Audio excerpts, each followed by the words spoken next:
The U.S. Golden Dome missile defense system is progressing and is currently in the early stages of development, following congressional and presidential approval for $175 billion in funding over 3 years. However, the question remains, will this system effectively protect America from drone attacks and electromagnetic pulse bomb threats? Well, joining us to discuss this topic is Dr. William Forstchen. He's an expert on EMPs and the author of several fictional works on that subject, including his latest book, 5 Years After. Bill, first explain for our viewers just how capable are U.S. enemies to deliver an EMP over the country, and what effect would it have on the nation? Okay, EMP, shorthand for electromagnetic pulse weapon, is created by taking a nuclear weapon, put it on an ICBM, launch it above the center of the United States, 200 miles out. When the warhead blows, it sets up an electrostatic discharge and gamma ray bursts called, the Compton effect. When that hits the Earth's surface, it feeds into all our wiring. Actually, the millions of miles of antennas and wiring becomes antennas. Blows out the power grid. 1 second after, we are without power. Worst case scenario, 3 such weapons. This is precisely what Golden Dome is going to address. Well, we've discussed before that an EMP attack would not only destroy the power grid, but also disrupt the U.S. water supply, which relies on electricity. Please tell us more. Okay, I call it like a Maslow's hierarchy of disaster. Literally within that first second after it blows, the water supply where you are, Virginia Beach, me in Asheville, across the nation, the water supply shuts down because they rely on electrical pumping stations. Electricity is a fundamental building block of a 21st century, 20th century society. We lose our water. We lose all our pharmacies. Within 2 to 3 days, we're running out of key medications for a lot of people. We lose food supply. 15 to 20 days out, food supply is gone, if not already rotten, because a lot of it is refrigerated. Bad one, command and control. What happens when the bad guys start figuring out the police can no longer be effective? All of these things added together are a perfect storm of disaster. According to 2 congressional studies in 2002 and in 2009, 80 to 90% of our population would die within a year.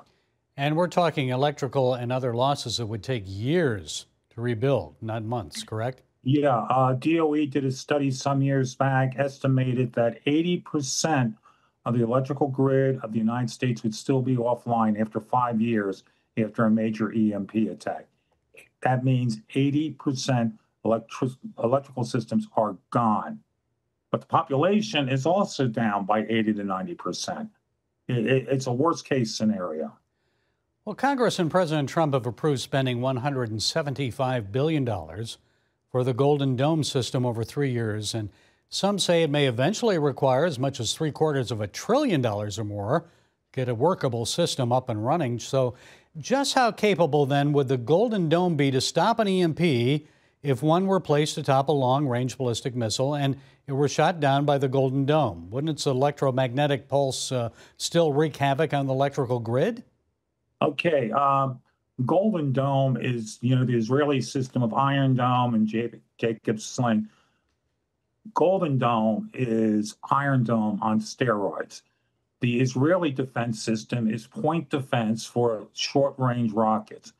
This is strategic defense covering east-west. It covers the entire United States by launching counter-missile batteries before the enemy weapon is even in range. And it is an ideal solution for EMP because it would be only a few weapons were going to be launched. But look at it this way. We spend we spend $200 billion on it.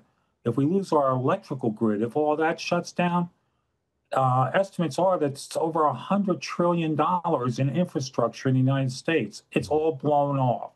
So the analogy I give, would you own a house and not have an insurance policy on it? This is an insurance policy. Bill, could an EMP be delivered by a drone, and just how effective would the Golden Dome be to protect the U.S. from an EMP drone attack? No, those are low-level weapon systems. To get a good, yeah, right, good. To get a catastrophic EMP, you have to launch the weapon out into space. It's just part of the one of the components of an EMP. If you detonate it low in the atmosphere, you don't create the EMP effect that you would out in space. When we did a test on this in 1962, 1 megaton warhead lofted 200 miles up Johnson Island. It blew out part of the Hawaiian grid 500 miles away. So you see the situation there. It's a line of sight event. Drones and all that, that goes to point defense for low-level types of attacks, not EMPs. And quickly, Bill, your post-apocalyptic book, 1 Second After, is being brought to the big screen. Tell us about production of that movie. I wish I could tell you everything, but I have a confidentiality clause here. We're going into production. In about 6 to 8 weeks, they're going to start filming, and I'll be there for part of it, and a major movie will be made, and it's going to be released late spring, early summer of next year. Okay, we're looking forward to that. William Forstchen, EMP expert and author, thank you for taking your time to share your insights with us. Pleasure being with you today.